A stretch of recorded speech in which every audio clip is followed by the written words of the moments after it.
Hej og velkommen til. I dag vil jeg lave en meditation, der handler om det at være bevidst. Det at være bevidst i hverdagen, omkring din familie, dine venner, dit arbejde. Og være bevidst omkring, ikke mindst, dig selv. Du sætter dig lige så langsomt tilbage og slapper af, hvor du er lige nu. Læg dig på sengen eller sæt dig på en stol og bare være. Hvis du har det med at falde i søvn tit, så sæt dig op. Hvis du har det stadigvæk med at falde i søvn, når du sidder op, så have åbne øjne. Find et fokuspunkt, hvor du bare kan slappe af og bare være dig. Men bare slap af.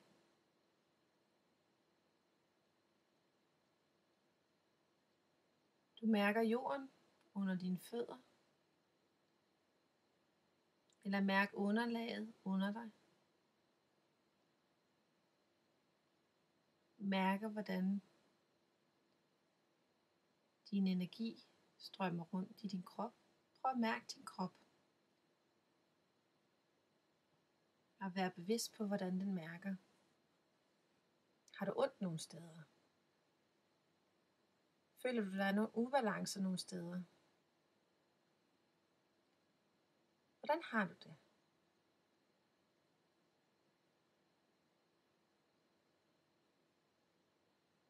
Prøv at være bevidst om den her følelse. Enten skriv det ned, eller lige vide, at du kan huske det her bagefter. Fordi det, der sker nu, hvor vi går ind i meditationen, så er det jo egentlig, at vi går ind og forandrer den måde, som du mærker og ser din krop på. Fordi du går ind og bliver bevidst på enten en smerte, en tanke, en situation, som der har været i dit liv, eller er i dit liv lige nu. Og går ind og gør dig bevidst på, hvordan du får det bedst muligt ud af og bare være dig. Og få fjernet den følelse, som du har inde i din krop.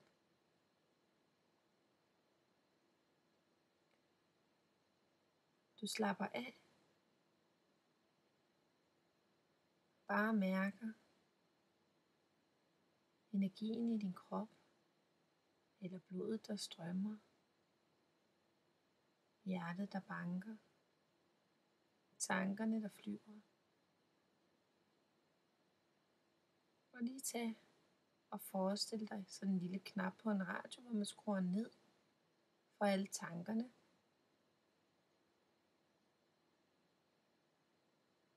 Og mærk, hvordan du begynder at kunne fokusere mere og mere bare på din krop.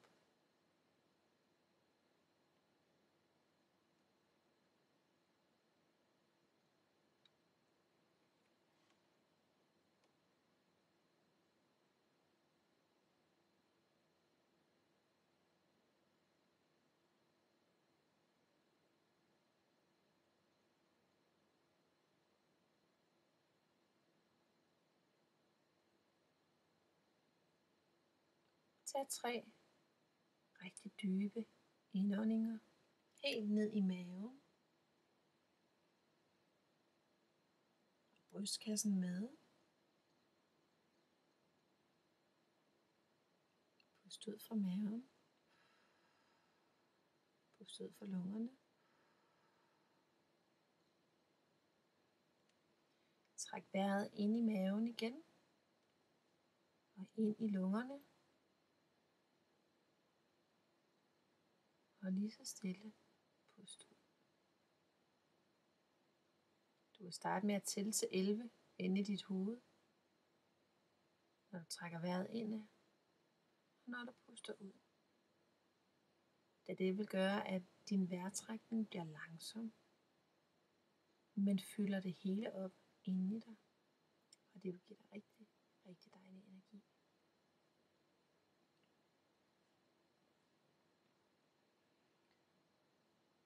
Du mærker, hvordan din krop lige så stille giver slip. Giv slip på spændinger. Mærk dine skuldre, hvordan de falder ned. Mærk, hvordan din hals, hvordan den giver slip på bekymringer. Og alle de ting, som du ikke har fået sagt, eller ikke har fået gjort.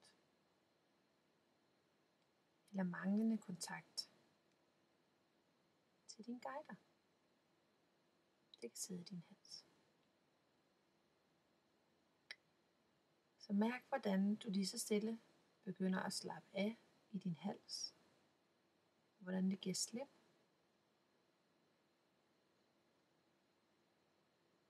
Lad det bare flyde ned. Ned igennem din krop. Og ned igennem jorden. Og bliver renset.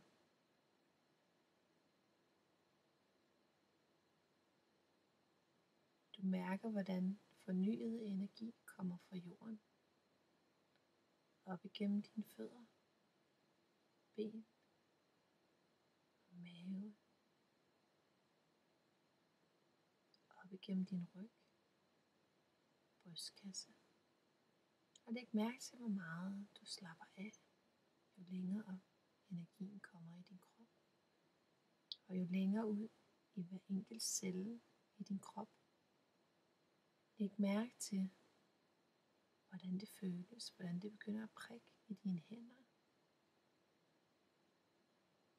Måske i dit ansigt.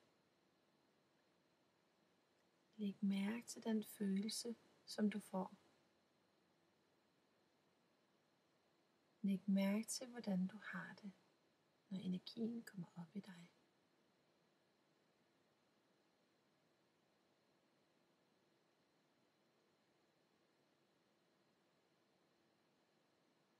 Du mærker nu energien oppefra, ligesom på toppen af dit hoved, om du ligger ned eller ej, så begynder der at komme energien ned igennem, og du skyder energi op og ud i rummet.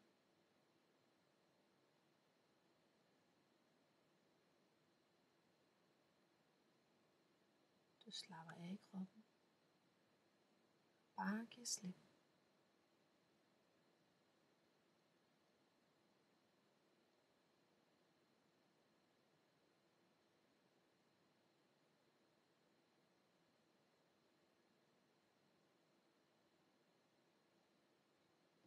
Mærk, hvordan de to lys, lyset oppefra og lyset nedefra, hvordan de mødes og kører rundt, ligesom en spiral inde i dig. Hele vejen omkring alle dine celler, ude i alle mekanismer, alle kroge og hjørner i din krop, går de ind og healer og laver lys. Mærk, hvordan det påvirker dig. Mærk, hvordan glæden strømmer ind i dig. Hvordan kærligheden vågner. Hvordan det bare at være lige nu og her. Og mærk din krop. At tage imod den her healing. Og den her bevidsthed på din krop.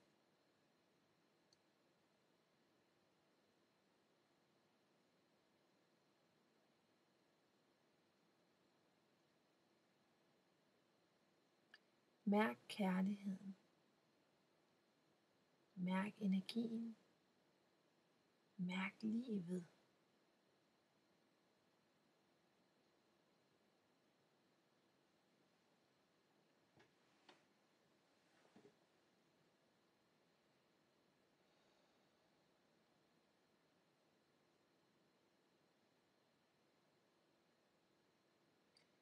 Du ser nu en situation i dit liv.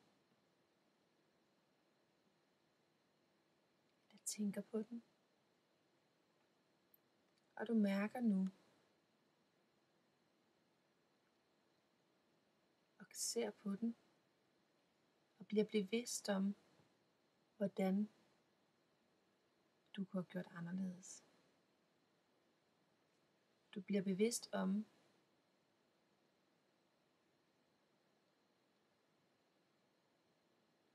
hvad du skulle have gjort, eller kunne have gjort.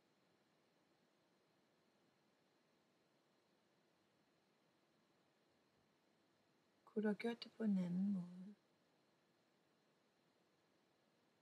Kunne du have været mere large? Eller skulle du egentlig have sagt fra?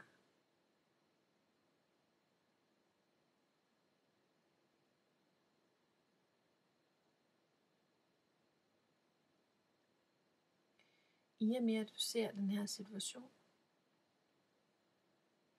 og de her situationer i dit liv,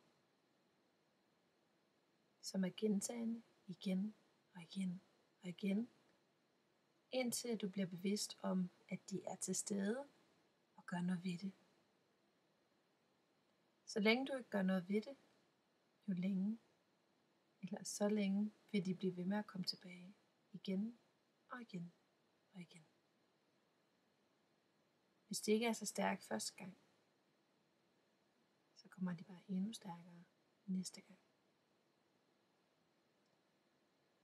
Så vær mere bevidst om, hvem det er, du har lyst til at være. Hvad er det, du har lyst til at være? Har du lyst til at være verdens bedste kammerat, veninde? Har du lyst til bare at være glad? Intuitiv?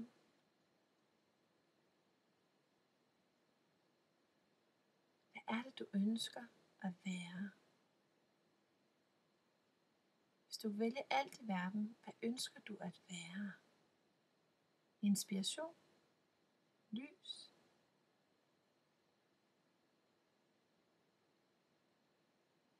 Verdens bedste kæreste, kone?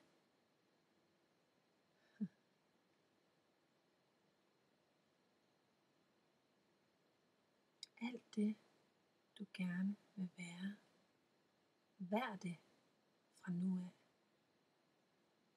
Hvis du føler, du er en mester af lyset, eller du føler, at du er verdens bedste veninde, så vær det.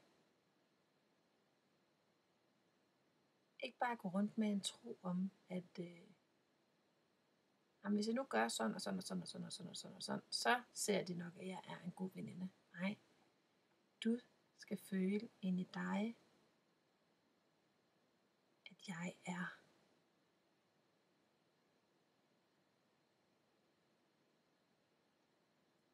Du skal ind og arbejde med, jeg er.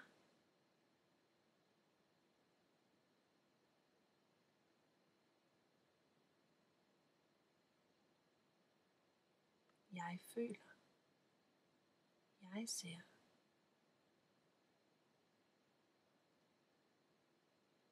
Hvis du holder dig til jeg-budskaber, vil du sådan set ikke møde ret mange, som der vil blive ved med at argumentere med dig i længere tid. Hvis du bliver ved med at holde dig til, jamen, det føler jeg. Jeg ser det på den her måde. Jamen, det er sådan, jeg har det.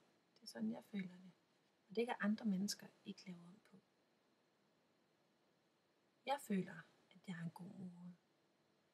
Jeg føler, at jeg er en god kæreste. Og så kan jeg sige, fordi, inde i mit eget hoved. Men det er slet ikke nødvendigt. For bare det at være til stede lige nu, hvor du er, lige godt hvor du er, om du er til en konference, eller om du sidder hjemme i stuen. Hvis du er til stede, når du er hjemme i stuen, og ikke sidder med din mobiltelefon, eller sidder og kører op og ned på tekst-tv, eller mellem kanalerne, men er til stede med din kone, eller dine børn, eller ringer op, hvis du sidder alene, ringer op til dem, du tænker på. Vær bevidst om, hvem du er. Jeg er inspiration. Hvem er det, du vil inspirere? Jamen, Jeg vil gerne inspirere mine børn. Så når jeg møder dem, så tænker jeg på, at jeg er inspiration. Så den måde, jeg er sammen med mine børn på, gør, at jeg føler, at jeg inspirerer dem. Det kan være med lege, men det kan også være den måde, jeg snakker til dem på. Eller den måde, jeg omfavner dem på. At jeg kan være inspiration på den måde. Hvad har du lyst til? Hvad vil du være?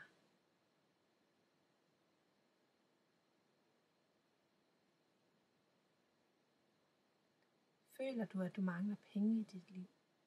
At det er det store issue? Jamen, hvis bare jeg havde penge.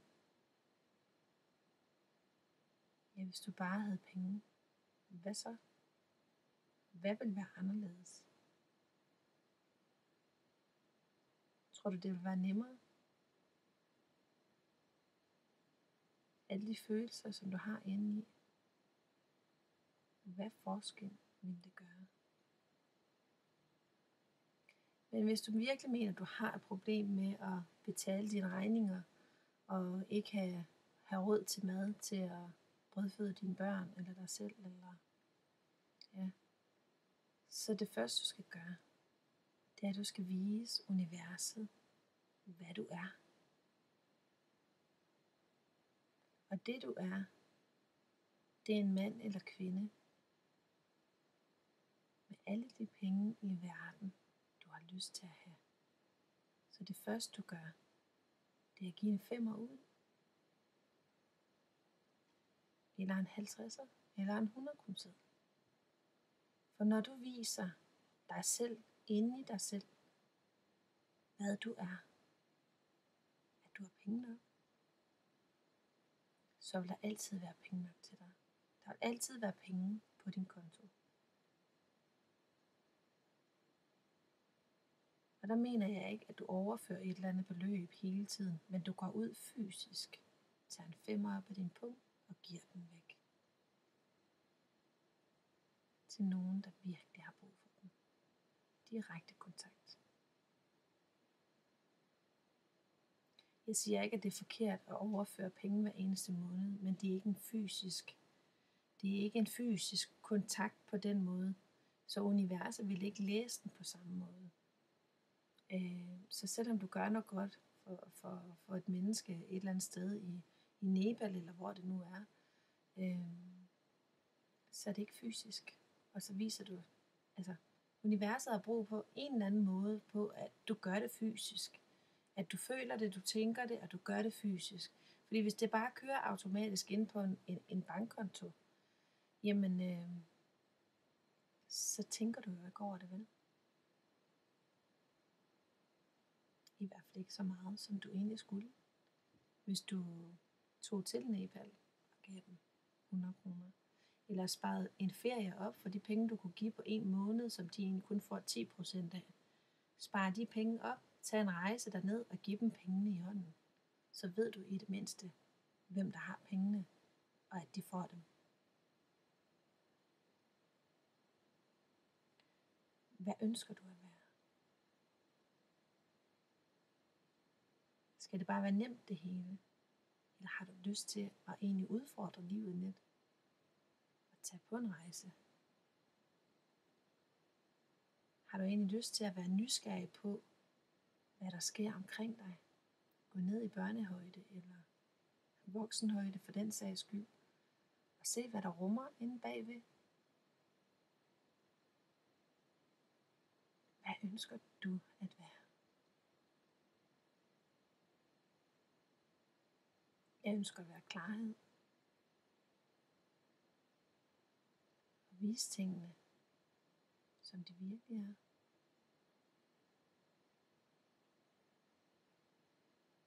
Der er mange ting, at vi gerne vil være, og at vi er.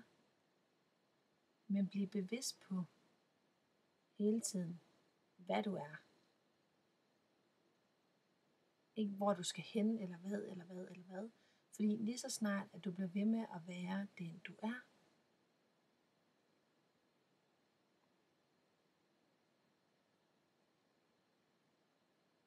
så vil alle de ting, som du skal til, eller du skal nå, eller alt det der stress, som du egentlig føler, det vil forsvinde. Og bare det at være i nuet, lige nu og her, vil gøre, at du bare er. Og tingene skal komme, eller tingene vil komme helt automatisk, som de gør, og som de vil. Det kan være, at jeg snakker baglæns, men i stedet for at sige, at jeg vil arbejde på et social- og sundhedscenter, for eksempel, så kan du sige til dig selv, at jeg vil være social- og sundhedsassistent. Jeg vil være lys for de her mennesker, jeg møder. Jeg vil være inspiration for de mennesker, jeg møder. Og så helt af sig selv, når du kommer til samtale, eller hvor det nu er, du kommer hen, så vil du være inspiration, du vil være lys. Og det vil de se. Og selvfølgelig vil de have dig ind i den gruppe af mennesker, fordi de kan se, at det du giver, er den du er.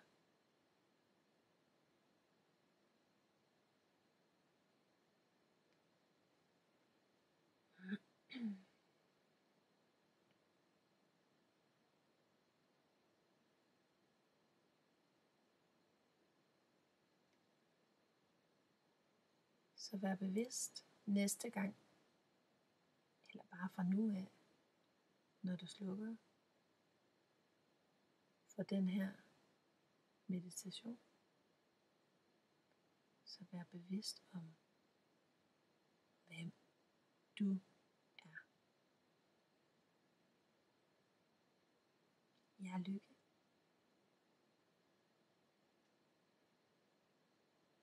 Hvad er du? Du er.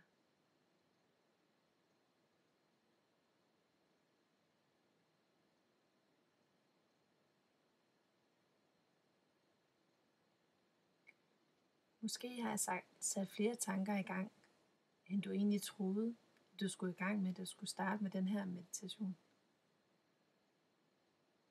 Eller psykoterapi, kan man også kalde det. Men hvis du begynder at blive bevidst på den her måde i din hverdag, på om du egentlig er til stede, eller om du bare står og laver mad og rører i gryderne, eller står med støvsugeren, og børnene kommer ind, eller manden kommer ind, eller konen kommer ind, og du egentlig bare hej, og videre med det, du har gang i. Eller stopper du op, og giver et ordentligt kram, og siger, hvordan har din dag været i dag? Nå, hvad skal vi lave? Og hvad har vi lyst til at lave, ikke? Altså, vær til stede lige nu og her, og grib tingene lige nu og her, i stedet for at tænke over, jamen så når vi kommer hjem, så kan vi også gøre det og det og det og det og det. Nej, hvad har I lyst til lige nu og her? For det er ikke sikkert, at I har lyst til det, som du planlagde klokken 9 i formiddags. Men tænk over nu, hvad er det, I har lyst til? Hvad er det, du har lyst til? Hvad brænder du for lige nu? Jeg vil være lys, jeg vil være inspiration, jeg vil være en fantastisk mor. Hvordan er det? Jamen, jeg kan jo få lov til at vise det ved at tage ud og hoppe på hoppeborg. Et eller andet. Jeg kan også vise det ved, at vi bare sidder her på gulvet og triller en bold til hinanden. Jeg kan også vise det ved at være en god kone og lave en fantastisk middag til min mand. Eller bare nogle små ting. Blink til ham. Blink til hende. Gør noget ekstra. Lav en lille note. Fortæl, hvor meget du har savnet personen. Fortæl, hvor meget de betyder for dig. Hvor glad du er for dem. Husk dem. Og altid vær ærlig. Det kan godt være, at der er nogle ting, du vælger ikke at fortælle lige nu, lige her. Men vær ærlig omkring alt det, du gør.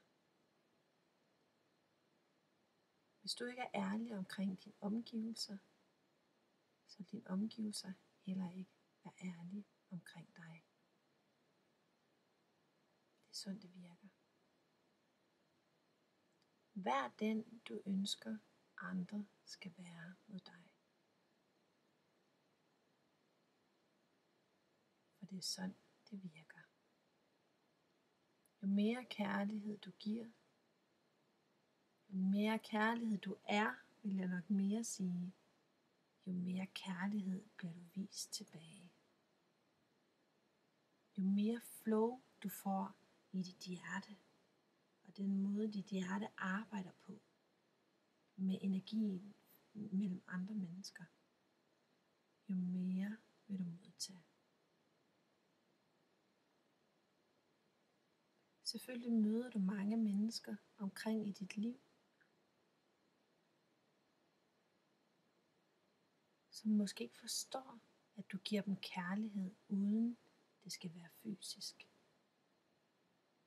Fordi de stadigvæk er oppe i deres hoved, i stedet for bare at være i bevidstheden omkring, at vi kan give hinanden en masse gode ting, masse dejlige redskaber til at komme videre med vores liv, og udvide vores liv, udvide vores horisont og vores energi,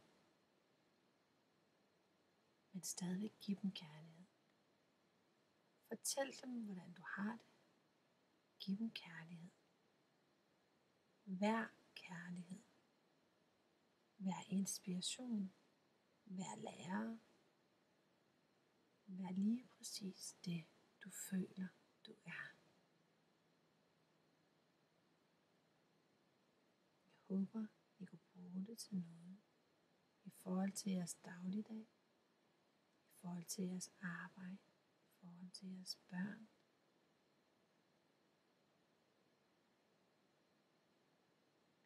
Jeg håber, I føler i jeres krop lige nu, eller jeg håber, du føler i din krop lige nu, at du er.